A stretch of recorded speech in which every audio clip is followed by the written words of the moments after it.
పైన కూడా అధికారులు కూడా చట్టాన్ని ఉల్లంఘించకూడదు, చట్టాన్ని అమలు చేయాలి. ఒత్తిడి ఎంత వస్తే తప్పుకోవాలి, కానీ ఒత్తిడి ఉంది కనుక నేను చేశానంటాం చాలా పొరపాటు. వాళ్ళనైతే మేము వదిలిపెట్టాం. రెడ్ బుక్ని మీ దగ్గర ఉంచుకుంటున్నారా, చంద్రబాబు గారికి ఇస్తున్నారా? చంద్రబాబు నాయుడు గారికి ఒరిజినల్ ఇచ్చి కాపీ నేను పెట్టుకుంటాను.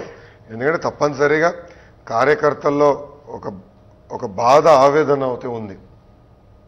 అదేంటంటే తెలుగుదేశం పార్టీ ఇప్పుడు కక్ష సాధింపు చేయదు, మీరు అటాక్ చేయరు, కానీ వాళ్ళు చూడండి మా పైన దాడి చేస్తున్నారు, మేము ఎట్లా బతకాలి ఊర్లో అని అంటున్నారు. ఎస్, కరెక్ట్గా నేను అదే పాయింట్కి వచ్చానండి. మీకు సారీ ఫర్ ద డిస్టర్బెన్స్.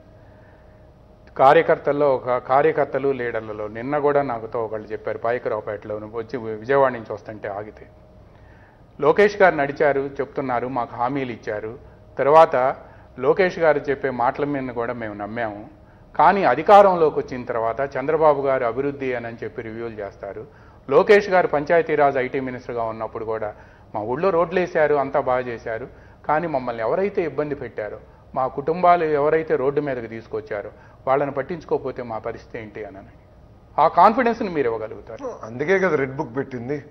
అధికారులు ఏం చేస్తారంటే ఒక నియోజకవర్గంలో కార్యకర్తలు ఇబ్బంది పెట్టి ప్రభుత్వాలు మారిన తర్వాత ఇమీడియట్గా వేరే నియోజకవర్గంకి వెళ్ళి ఒక నాయకుడిని పట్టుకుని మళ్ళీ రికమెండేషన్తో వస్తారు. అందుకే పేర్లు రాసుకున్నా. ఇప్పుడు అధికారుల పైన కూడా బాధ్యత ఉంది కదా, చట్టాన్ని ఉల్లంఘించకూడదు కదా. ఎందుకు ఉల్లంఘించారండి? ఇప్పుడు చంద్రబాబు నాయుడు గారి పైన కూడా అడ్డగోలుగా 164 స్టేట్మెంట్స్ అధికారులు ఎట్టిస్తారండి? నాకు అర్థమవుతుంది. Straight question. అంటే చంద్రబాబు నాయుడు గారి పైనే తప్పుడు స్టేట్మెంట్లు ఇచ్చే పరిస్థితికి అధికారులు వస్తే ఇంకా రాజ్యాంగం ఎక్కడుంటుందండి? ఇంకెందుకు పనిచేయాలి ఎవరు రాష్ట్రానికి?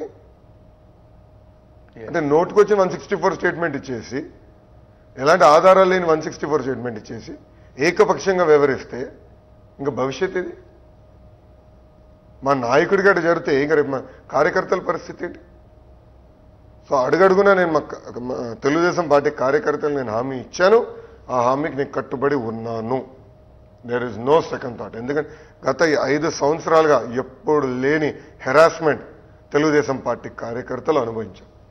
ఎప్పుడు లేని విధంగా వాళ్ళ కుటుంబం పైన దాడి చేశారు, పిల్లల పైన దాడి చేశారు, ఊర్లు వదిలి వెళ్ళిపోయారు, ఊరు నుంచి బహిష్కరించారు.